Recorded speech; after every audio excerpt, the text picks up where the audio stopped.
Religiously Speaking with Saurabh. नमस्ते, मेरा नाम सौरभ शुक्ला है। रिलीजियसली स्पीकिंग विद सौरभ के इस एपिसोड में आपके साथ बातें करने जा रहा हूं। एक्चुअली आपको कहानी सुनाने जा रहा हूं द्वादश ज्योतिर्लिंग में चतुर्थ स्थान पर बतलाए गए ओंकारेश्वर ज्योतिर्लिंग की। ओंकारेश्वर ज्योतिर्लिंग मध्य प्रदेश के अंतर्गत नर्मदा नदी के तट पर स्थित है।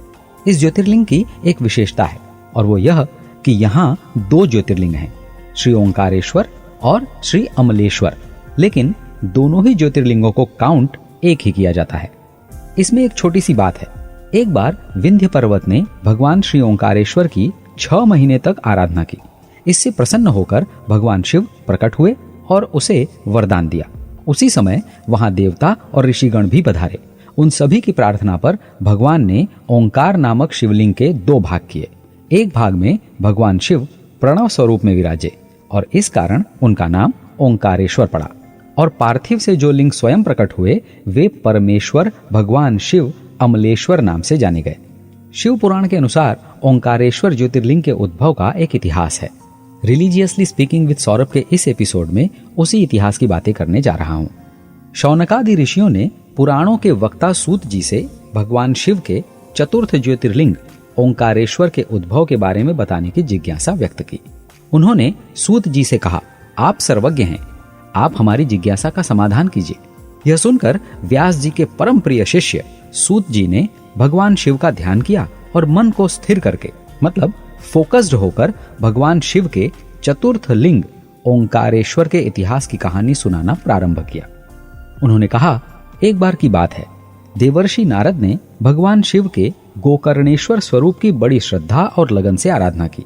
ऐसा करने से उन्हें परम आनंद और सुख की प्राप्ति हुई। अपनी पूजा आराधना समाप्त करके वे भ्रमण करते हुए गिरिराज विंध्यगिरि के पास पहुंचे। वहां उन्हें उचित आतिथ्य सत्कार मिला। उनके पांव धोए गए, उनका पूजन किया गया। विंध्य सर्वगुण संपन्न और विपुल संपदा से युक्त थे और इसी बात का उन्हें अत्यंत अभिमान था। ये ईगो बड़ी बुरी बात होती है। अपना तो बुरा होता ही है, दूसरों का भी जाने अनजाने बुरा होता जाता है। इससे बच के रहना चाहिए। ईश्वर में अखंड विश्वास भी हमें अभिमान से बचाता है। एक तो विश्वास होने से अभिमान आएगा ही नहीं, और आ भी गया तो विश्वास मानिए भगवान उसे हमारे अंदर रहने नहीं देंगे। अहंकार सभी के कल्याण में बाधक होता है और इसीलिए भगवान और उनके नारद जैसे भक्त अहंकार को समूल नष्ट करने की व्यवस्था कर देते हैं। देवर्षि नारद गिरिराज विंध्य के पास पहुंचे थे। उन्होंने विंध्य में श्रेष्ठ होने, सर्वगुण संपन्न होने का अहंकार देखा और बड़े दुखी हुए। विंध्य ने उनसे दुख का कारण पूछा। विंध्य ने कहा कि हे देवर्षि, क्या आपने मुझ में कोई ऐसी बात अनुभव की जिसके कारण आप दुखी हुए हैं? क्या मुझ में कोई कमी है? क्या आपके आतिथ्य सत्कार में कोई त्रुटि हो गई? देवर्षि नारद अत्यंत बुद्धिमान, चतुर और लोक कल्याण के लिए तत्पर रहने वाले अलौकिक व्यक्तित्व हैं। इनफैक्ट वे तीनों लोकों में भ्रमण ही इस उद्देश्य से करते हैं कि सबके कल्याण के उपाय करते रहें। देवर्षि नारद बेसिकली जो कुछ भी करते हैं उसका उद्देश्य सबका भला हो, यही होता है। उनके नाम से जो 2 लोगों को लड़ा देने की बात प्रचलित कर दी गई है ना, वैसा एक्चुअली है नहीं। देवर्षि नारद विंध्य से बोले, हे विंध्याचल, तुम सर्वगुण संपन्न हो, इसमें कोई शंका नहीं है, लेकिन मेरू पर्वत के सामने तुम्हारा कोई महत्व नहीं है।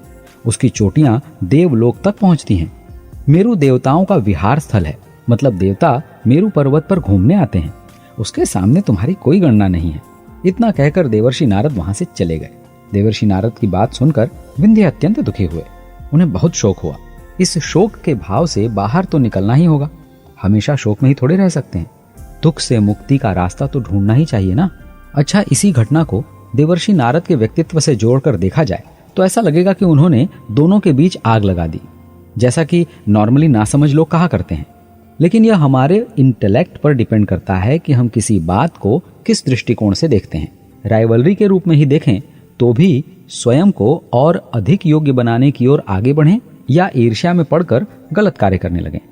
विंध्य ने मेरू पर्वत के सामने कम महत्व होने की बात देवर्षि नारद से सुनी तो दुखी तो हुए, लेकिन उस दुख से मुक्ति पाने के लिए रास्ता क्या अपनाया?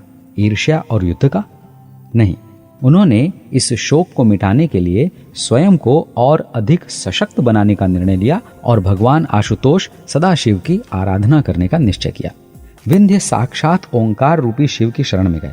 वहीं उन्होंने भगवान शिव की पार्थिव मूर्ति की स्थापना की और नित्य पूजा अर्चना जप ध्यान करने लगे।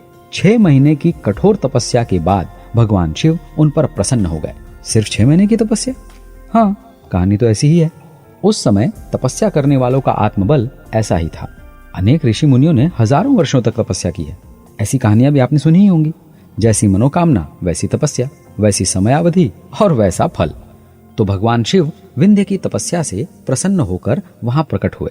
उन्होंने विंध्याचल को अपने दिव्य स्वरूप का दर्शन कराया। भगवान शिव के उस स्वरूप को देखकर विंध्याचल भाव विभोर हो गए। उन्होंने भगवान आशुतोष की स्तुति की। भगवान शिव विंध्याचल से बोले, हे विंध्याचल, मैं तुम्हारी श्रद्धा, भक्ति और तपस्या से प्रसन्न हूँ। तुम मेरे भक्त हो और तुम्हारी मनोकामना पूर्ण करके मुझे अति प्रसन्नता होगी। इसलिए तुम्हारी जो भी इच्छा हो, जो भी मनोकामना हो, तुम निसंकोच मांग लो। विंध्याचल ने कहा, हे महेश्वर, यदि आप मेरी तपस्या से संतुष्ट और प्रसन्न हैं तो मुझे मेरे संपूर्ण कार्यों को सिद्ध करने के लिए सिद्धि प्रदायिनी सद्बुद्धि प्रदान करें। क्या बात है, कोई कार्य सिद्ध करने के लिए सद्बुद्धि की मांग करे, ये कितनी अद्भुत बात है। यश, वैभव कुछ भी मांगा जा सकता था ना, लेकिन मांगा क्या? सद्बुद्धि। भगवान शिव अत्यंत प्रसन्न हुए और बोले, हे पर्वतराज, तुम्हें मैं वो उत्तम बुद्धि प्रदान करता हूँ जिसके द्वारा तुम अपने समस्त कार्यों को सहजता से सिद्ध करने में समर्थ हो जाओगे। तुम्हारा कल्याण हो। जिस समय भगवान शिव वहां प्रकट हुए, उसी समय देवगण और अनेक ऋषि महात्मा भी वहां पहुंचे। उन सभी ने भगवान शिव की आराधना की और अनेक प्रकार के स्तोत्रों से उनकी स्तुति की। उनकी आराधना करने के बाद सभी ने भगवान शिव से सभी प्राणियों और उनके भक्तों के अभिष्ट को सिद्ध करने के लिए सदा सर्वदा के लिए वहीं निवास करने की प्रार्थना की। भगवान भोलेनाथ ने प्रसन्नतापूर्वक उनकी प्रार्थना को स्वीकार कर लिया और वहां ज्योतिर्लिंग के रूप में स्थापित हो गए। वहां स्थित ओंकारेश्वर ज्योतिर्लिंग 2 स्वरूपों में विभक्त हो गया। प्रणव स्वरूप में जो सदाशिव विद्यमान हुए वे श्री ओंकारेश्वर कहलाए और विंध्य द्वारा स्थापित पार्थिव मूर्ति से जो ज्योति प्रकट हुई वो श्री अमलेश्वर कहलाए। इन दोनों ही ज्योतिर्लिंगों को एक ही गिना जाता है। इसी स्थान के बारे में एक और कहानी है। भगवान शिव के महानतम भक्तों में से एक भक्त मुचकुंद और अम्बरीश के पिता सूर्यवंश के चक्रवर्ती सम्राट महाराज मानधाता ने इस स्थान पर कठोर तपस्या करके भगवान आशुतोष को प्रसन्न किया। तभी से इस स्थान को मानधाता तीर्थ के रूप में भी जाना जाता है और इस पर्वत का नाम भी मानधाता पड़ा। माना जाता है कि यहाँ पर 68 तीर्थ और 33 कोटि देवताओं का निवास है। इस स्थान से संबंधित एक और कहानी है। यहाँ शिव भक्त कुबेर ने तपस्या की और शिवलिंग की स्थापना की। कुबेर के स्नान करने के लिए भगवान शिव ने अपनी जटा से कावेरी नदी को उत्पन्न किया। यह नदी कुबेर मंदिर के बगल से होकर नर्मदा जी में मिल जाती है। उसी स्थान को नर्मदा कावेरी संगम कहा जाता है। श्री ओंकारेश्वर ज्योतिर्लिंग गढ़ा हुआ नहीं है, प्राकृतिक रूप में है। इसके चारों ओर जल भरा रहता है। यह एक अद्भुत तीर्थ है। रिलीजियसली स्पीकिंग, अपने धर्म में जो बातें बतलाई गई है ना, उनके अनेक स्वरूप हैं। अब ये ज्योतिर्लिंग की बातों को ही देख लीजिए। 12 ज्योतिर्लिंग की इन कहानियों को आप टूरिज्म के पॉइंट ऑफ व्यू से भी देख सकते हैं, है ना। इसके साथ साथ इन कहानियों में कुछ शिक्षा भी छिपी हुई है। अपने धर्म की बातों को रिलीजियसली फॉलो कीजिए। मेरा नाम सौरभ शुक्ल है। जयराम जी की। Religiously Speaking with Saurabh.